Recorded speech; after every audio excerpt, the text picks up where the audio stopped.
1 Reis 16, quando a morte do rei Acabe é anunciada por um profeta, Acabe chega a Josafá. A palavra diz que Josafá era um homem que fazia o que era bom aos olhos do Senhor. Josafá era um homem que procurava obedecer os mandamentos do Senhor.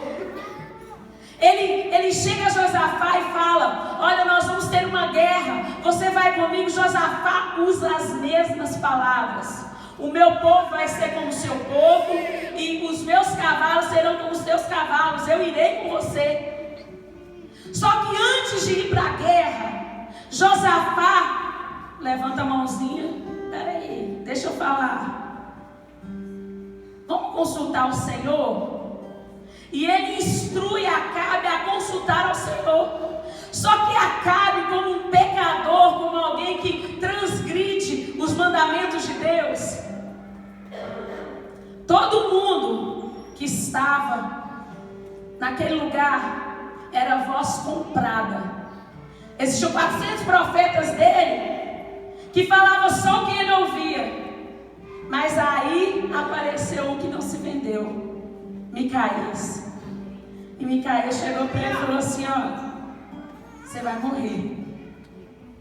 Você vai morrer. E ele está vendo? Antes, quando falou para consultar, ele falou assim: mas olha, eu me aborreço com esse profeta, porque ele só fala coisa ruim ao meu respeito. Olha que susto. Será por quê? Que coisa, não? Faz tudo de errado, e quando Deus fala para ele: olha, não, ele me aborrece demais. E tem pessoas que são desse jeito, vivem à procura de ouvir a voz de Deus, mas acham que Deus não toca fita.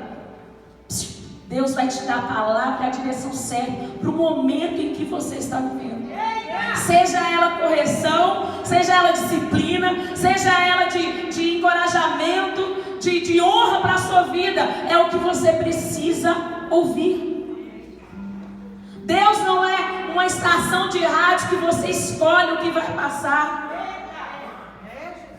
E ele, desculpe, irmãos, já começou. Senhor, tem misericórdia. E exatamente neste momento, Micaías fala com ele: ó, você vai morrer na guerra, porque eles vão procurar o rei de Israel e eles vão te matar. Acabe quer dar um jeitinho. Acabe quer fazer uma coisa, né? Não, assim, eu sou o rei dos Paranauê. E ele pegou e falou assim: olha, Josafá, vamos fazer o seguinte, eles estão procurando o rei de Israel. Vamos trocar, você vai com a roupa de rei e eu vou vestido como um guerreiro da batalha. E isso não vai acontecer não. Aí mandou prender Micaías.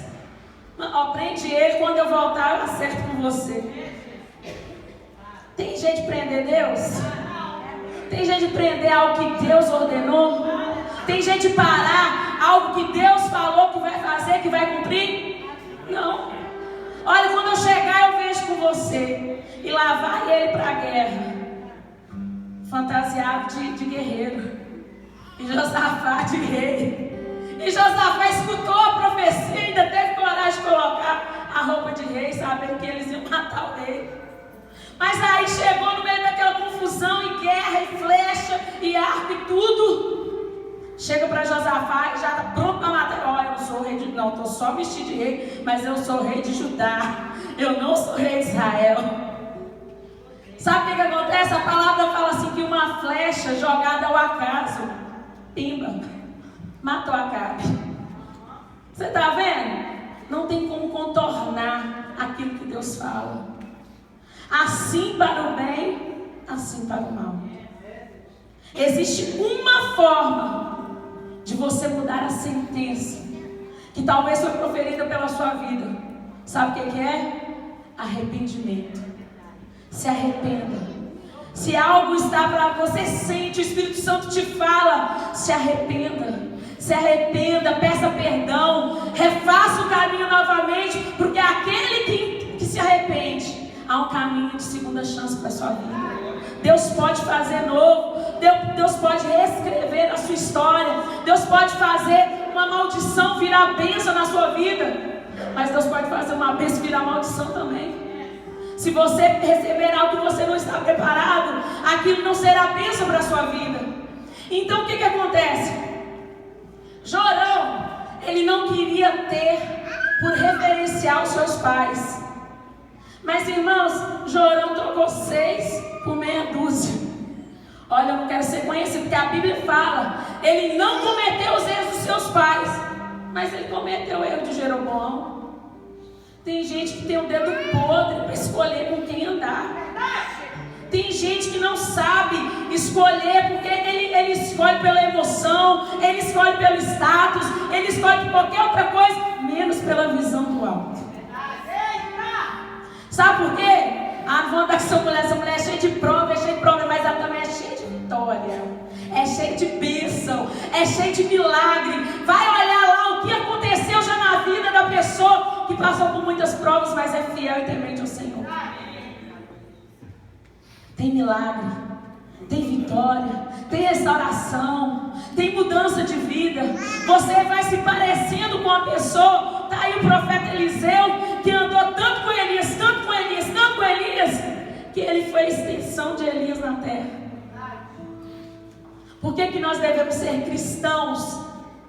Porque aquele que se diz e realmente é cristão, ele anda tanto com Jesus, tanto com Jesus, tanto com Jesus, tanto com Jesus, tanto com Jesus, que ele se parece com Jesus.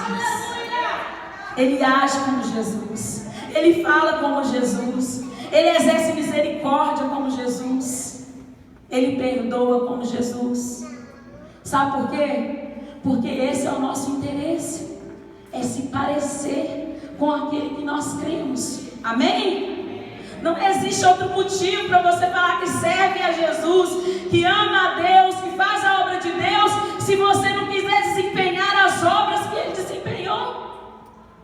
Para que eu vou falar que sirvo, se eu não quero me parecer com Ele? Olha, Jesus disse, mas eu tenho a minha identidade, sabe? Eu sou uma pessoa de personalidade muito forte, e isso para mim é minha marca registrada. Olha, quando eu estou perto de Jesus, eu nem lembro que eu tenho marca. A marca que eu quero ter é a sua marca, Senhor. Eles não precisam lembrar meu nome, meu rosto, não precisam lembrar meu endereço. Lembra do que eu fiz porque eu te amava. Lembra do que eu fiz porque eu te obedeci, porque eu me entreguei ao Senhor. O que Paulo fez? Paulo tinha status, Paulo tinha renome, tinha tudo. Mas quando ele deixou de ser Saulo e virou Paulo, o que ele fez? Ele foi apóstolo, ele foi após ele fazendo as obras que ele fazia. Uma identidade foi mudada porque alguém decidiu servir a Cristo. Uma identidade foi trocada porque alguém deixou que Jesus habitasse no coração e não só nas palavras. É difícil, irmãos. Quando nós deixamos que Jesus mude somente da boca para fora, mas por dentro continua tudo emaranhado de problemas, coisas inacabadas, histórias mal resolvidas comigo mesma, com o irmão, com a família, com tantas pessoas. E aí sabe o que acontece? A gente dilui o evangelho e a gente fica só assim mais ou menos, sabe? Um dia eu estou crente para mover um monte, no outro dia eu não estou crente mais não. Eu estou um crente bem complicado. Jorão, ele era tipo esse cara. Ele fazia tudo de errado. Ele acompanhou os pecados de Jeroboão. Qual o pecado de Jeroboão, pastor? Ele construiu 2 bezerrinhos de ouro, coisa pouca. 2 bezerrinhos de ouro, colocou em Betel, em Jerusalém. Ele colocou, sabe o que ele fazia? Ele levantava o sacerdote que Deus não tinha escolhido, sacerdote fora da casa da tribo de Levi. E o que ele fazia? Eu acho que você tem cara de sacerdote, vem aqui que eu vou te consagrar e você vai lá oferecer sacrifício, holocausto. Ele trocou 6 por meia dúzia e continuou sendo reprovado por Deus. Então, examina se você está trocando 6 por meia dúzia, hein? Mediante a ameaça, o que acontece? Quando Acabe morre, Jorão passa o reinado. E aí o rei de Moabe, ele pagava um tributo bem alto para o rei de Israel. E ele via que ele era subjugado a Israel. Quando o reinado, na transição, ele fala assim, vou me levantar, vou sair desse jugo e vou dar meu grito de independência. Quando ele dá esse grito de independência e para de pagar esse tributo, Jorão fala, pensar que não está tudo certinho. E ele pega e fica com medo, ameaça de guerra daquele lugar. O que ele faz? Ele vai até Josafá, rei de Judá, que nesse momento era junto Israel, mas estava dividido em 2 reinos. E fala para Josafá: Josafá, é o seguinte, o rei de Moab está querendo vir contra mim, e eu quero saber se você não vai comigo na guerra. Tudo da cabeça de Jorão. Em momento algum você vem falando assim: será que é para eu ir, Senhor? Será que é para me ficar? O que eu vou fazer? Ele não pergunta, ele simplesmente decide que ele vai. E vai até Josafá. Josafá também não fala, a Bíblia não menciona que ele perguntou para Deus, ele simplesmente deu uma resposta imediata para ele: seu povo é o meu povo, seus cavalos serão os meus cavalos, eu vou com você. Mais uma vez ele falou isso. Você está vendo a diferença da primeira guerra para a segunda?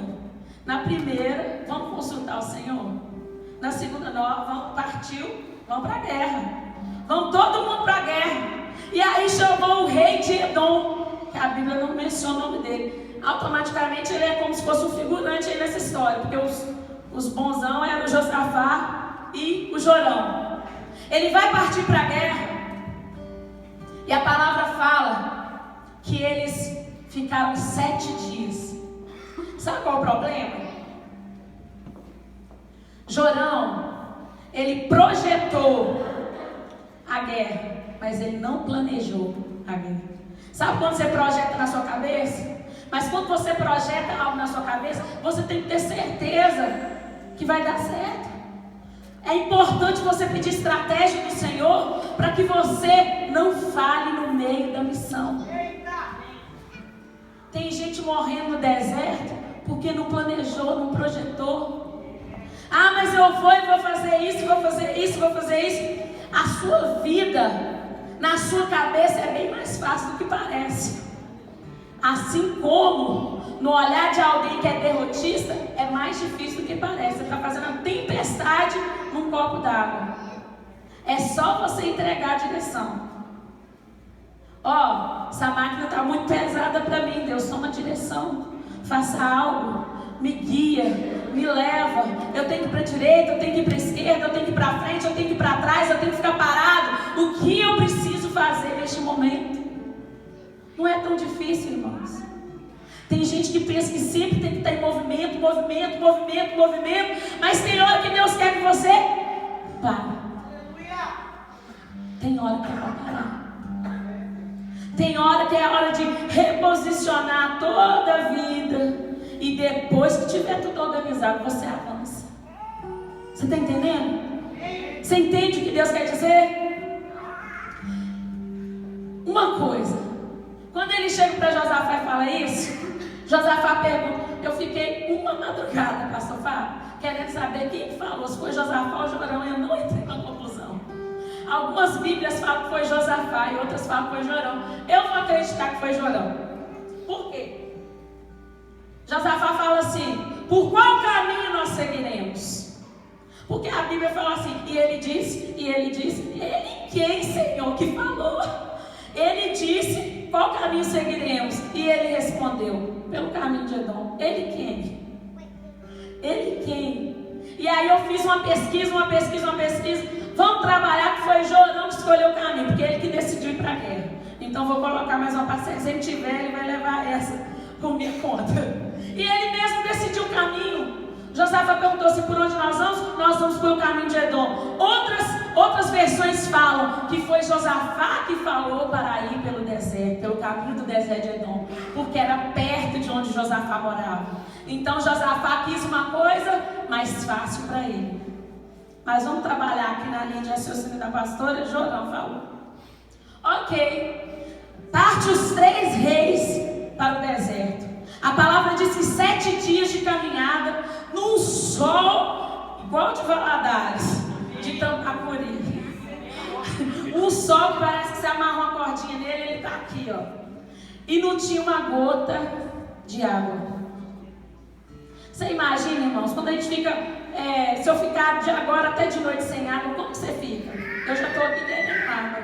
Minha boca está seca. E é uma coisa insuportável. Você fica sem comer, mas você não fica sem beber água, não.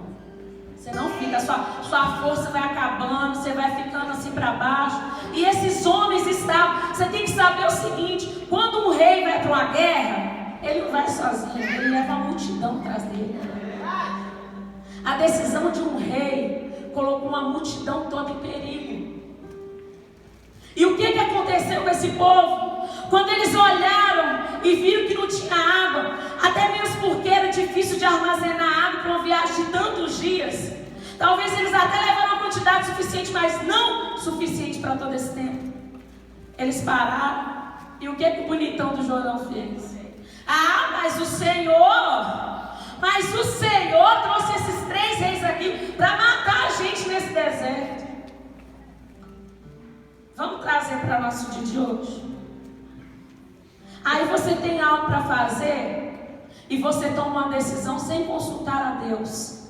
Nós tomamos, eu vou colocar também no meio, porque eu também sou igual a você. Nós tomamos uma decisão sem consultar a Deus. Irmãos, hoje até para você comprar um carro, você liga para o seu amigo e fala assim: tô querendo comprar um carro, qual que você acha que tem que ser? Gente, estou querendo viajar, você acha que eu tenho que ir para a Flórida, que eu tenho que ir para Las Vegas? Você pede conselho até para os seus amigos para fazer uma coisa besta, uma coisa trivial da vida. Como que você sai para uma guerra sem pedir o conselho do Senhor? Como que você toma uma decisão que pode mudar todo o rumo da sua vida sem consultar a Deus? A palavra diz em Provérbios capítulo 11, versículo 14, um versículo que eu uso muito mesmo. Quem já conversou comigo já escutou ele, com certeza. Na multidão dos conselhos sábios, cadê? Deixa eu achar aqui. Não havendo conselhos sábios, o povo cai, mas na multidão de conselhos, a segurança. Peça conselhos a Deus, a pessoas de Deus, a pessoas que estão na presença do Senhor integralmente eu falo assim, por inteiro. Não é uma pessoa que você vai oscilando, não, uma pessoa assim mais ou menos. Porque se você pegar a pessoa que oscila, se você pegar ela num dia mal, ela vai te dar um conselho que vai te levar você para o abismo. Mas se você pede conselho para uma pessoa que está integralmente diante do Senhor, ela pode estar morrendo no deserto mais árido da vida dela. Ela vai te dar um conselho de vida. Ela vai te dar um conselho que vai te levar a mananciais de águas. Ela não vai te trazer para o deserto com ela. Tem gente que fala assim: já estou divorciado. Divorcia. Separa, joga esse homem no lixo, joga essa mulher no lixo. Ele não presta para você. Mas por quê? Porque eu estou vivendo essa vida e eu quero essa vida para você também. Mas não. Um homem ou mulher de Deus, ele vai reconhecer, vai falar assim: olha, eu sei o que eu passei fazendo isso. Reconstrói a sua casa. Reconstrói seu casamento. Eu posso ter falhado, a minha casa pode ter esmurecido, mas a sua não vai esmorecer. Luta firme, aguenta firme. É esse tipo de pessoa que você tem que se acercar dela. É essa pessoa. Você está entendendo, irmãos? Como que Deus vai descortinando os nossos olhos, coisas que a gente não consegue enxergar? Mas eu estou perto de alguém que rouba. Aí eu pego e vou pedir conselho para essa pessoa. Porque eu... Não, você pode... Nossa! Sério que você está perdendo por causa disso? Não, pode ficar tranquilo. Só que a pessoa é pior. É por isso que o seu pecado não faz nem cosquinha perto dela. Mas aqui, chega alguém e pede um homem ou uma mulher de Deus e vai falar: para de fazer isso. Porque existe uma lei que jamais falha. Ela não é assinada por homens. Ela é assinada pelo grande Deus. Se chama lei da semeadura. O que você faz, você colhe. O que você planta, você vai colher. E nós temos que estar atentos a isso. Jeroboão chegou e começou a murmurar e falar: mas Deus fez isso? Olha como é que ele transfere a culpa para Deus. Mas peraí, eu imagino Deus vai ter falado assim: gente, eu não tenho nada a ver com isso.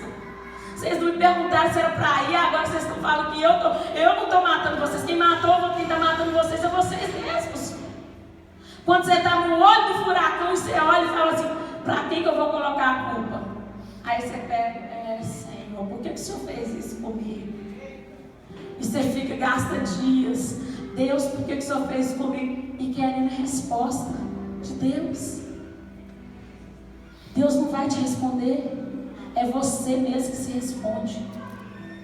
Quando você recua e fala assim: fui eu. Na última mensagem eu falei sobre Davi. Davi viu a ira do Senhor se espalhando sobre todo Arraial por uma decisão que ele havia tomado. Até que chega um momento que ele fala assim: fui eu que errei. Senhor, vem na minha casa, coloca a sua ira sobre mim, sobre a minha família, mas deixa o seu povo. Não há atitude mais nobre do que uma pessoa que reconhece que falhou.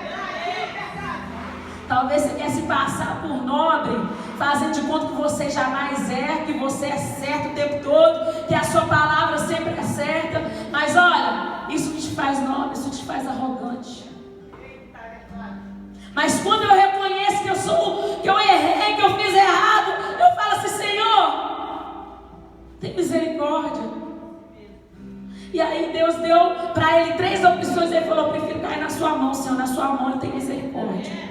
Não me joga na mão dos homens não, porque homem não tem misericórdia não. Homem é sanguinário, homem procura ver sangue. Infelizmente ele estava falando daquilo que ele criou, e é verdade.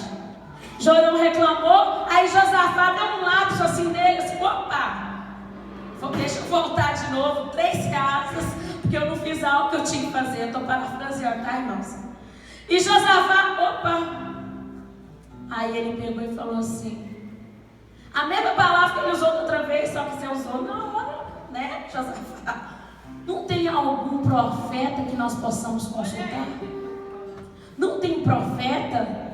Por acaso não existe um profeta? Os servos do rei de Israel falaram assim: tem o Eliseu, como estou falando Eliseu é o homem que deitava água na mão do profeta Elias. Ele está aqui, olha para você ver. Tinha um profeta desse calibre no meio do povo que estava em guerrear, quietinho no canto dele, porque enquanto você não chama Deus para a sua vida, para a sua história, ele não vai se apresentar não, tá? Ele não vai se apresentar. Ele vai deixar você se lembrar que você não saiu do Big Bang. Você não veio do macaco. Você não veio de uma explosão atômica, uma explosão cósmica. Você foi criado pelas mãos do Senhor. Você é criatura de Deus. Você é filho de Deus. E você tem que lembrar que você tem um pai.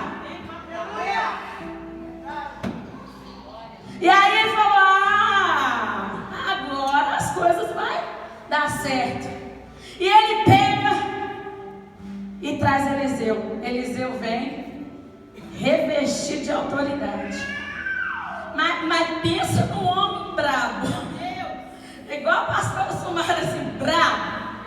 Ele chega assim e vê aqueles 3. Quando ele olha para Jorão, ô Senhor, ele olha para Jorão. Eu imagino que vê um flashback dos pais de Jorão fazendo tudo quanto é tipo de maldade com Elias. E ele pega e olha para Jorão assim e fala: que tenho eu com você? Olha a saudação do irmão. Que tenho eu contigo? Tem nada com você não. E aí ele pega e tá lá com o cara. Agora esse moço vai falar que eu vou morrer, vai deixar todo mundo morrer de sede. Ele deve ter imaginado as piores coisas. Mas tinha alguém que servia a Deus ali naquele momento. Tinha alguém que honrou o nome do Senhor, muitas vezes até quando ninguém via. Eram reinos diferentes, mas eram próximos. Por que um estava fazendo o que era errado, copiando o modelo errado, e o outro continuou fazendo o que era certo, copiando o que era certo? Por quê? Sabe por quê? Quando você erra, é decisão sua. E quando você acerta, também é decisão sua. Não adianta colocar a culpa nos outros. Não adianta falar que eu estou fazendo porque todo mundo faz. Se você quiser, você anda certo no meio de qualquer lugar. Daniel na Babilônia, eu não vou me corromper. É uma decisão pessoal minha. Pode cair essa América toda. Eu não tenho preço. Eu não tenho preço. Eu não vou fazer o que é errado porque todo mundo está fazendo. Por que é mais fácil a gente contaminar as pessoas fazendo coisa errada? Mas se um faz a coisa certa, é uma dificuldade para poder, né, propagar o que é certo. Mas o que é errado, irmãos, eles lançam um desafio aqui, meu Deus. Eles lançam um desafio na internet. Todo mundo faz um desafio. Eu vi ontem que está um desafio novo aí do sal com gelo. Que as pessoas estão indo para o hospital e eles estão fazendo para ganhar curtida. Até hoje eu não entendi o que vale a curtida, mas todo mundo está querendo ser curtido. Todo mundo. E aqui, ele copiou o que era errado. Aí Jorão ficou quietinho dentro da roupa assim. Aí Eliseu chegou bravo. Ó, o que tem contigo? Tem nada para falar com você não. Olha aqui o que ele falou mais, olha. Olha o que Josafá falou antes. Está com ele a palavra do Senhor. Olha, você está lá quietinho no meio do batalhão, mas tem alguém que sabe que a palavra de Deus está na sua vida. Tem alguém que vai lembrar e vai falar assim, olha, é homem e mulher de Deus. Pode escutar o que ele fala, que vem da boca do Senhor. Ali não jorra duas fontes, não. Ali é firmeza, é água da rocha. Ali tudo que faz é moldado, é no molde de Cristo. Você está entendendo? É moldado, é com cuidado, é com zelo. É com zelo. E aí, olha aqui. Aqui está Eliseu, filho de Safate, que derramava água nas mãos de Elias. Olha o que ele falou. Eliseu é o rei de Israel. Que tenho contigo? Vai ter com os profetas do seu pai para lá. Ó, o que você não vai pedir para Baal? Seu pai não adorava Baal, sua mãe não adorava Baal, e ainda tripudiou ainda. O que você está querendo comigo? A minha palavra não vai ser a de Baal. Ele queria dizer isso para ele. Você me confundiu? Eu não tenho aliança com Deus pagão. Eu não tenho aliança com Deus profano. Eu não vou falar aquilo que qualquer outro Deus quer falar. E ele pegou e ainda respondeu, não, eu estou aqui. Ele ainda respondeu na humildade. Sabe por que eu penso que Eliseu chegou dessa forma para Jorão? Que ele queria fazer ele ficar humilde. Opa, vamos baixar aí, porque agora não é a sua palavra mais, é a palavra do Todo-Poderoso. Reconhece quem você é. Eu não tenho nada com você.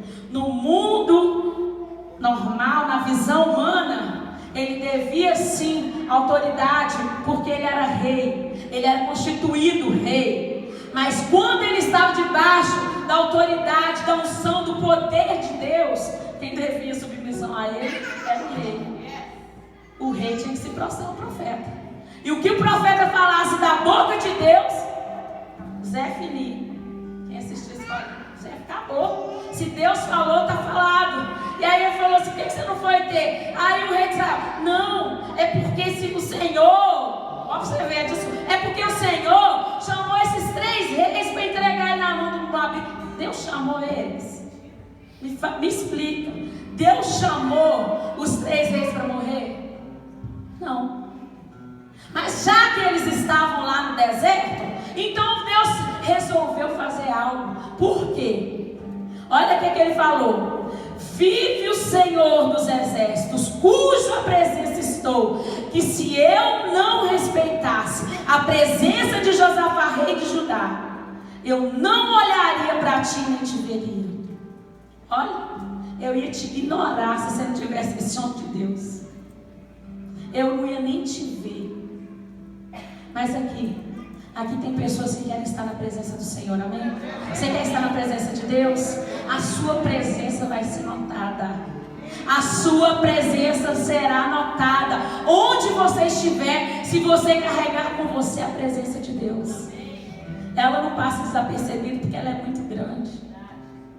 A magnitude do Senhor, quando Ele chega num lugar, irmão, você sente. Você vai num lugar sem Deus, é um lugar oco, é um lugar que dá só eco. Mas quando você vai num lugar onde a presença de Deus está, ali tem voz, ali não tem eco.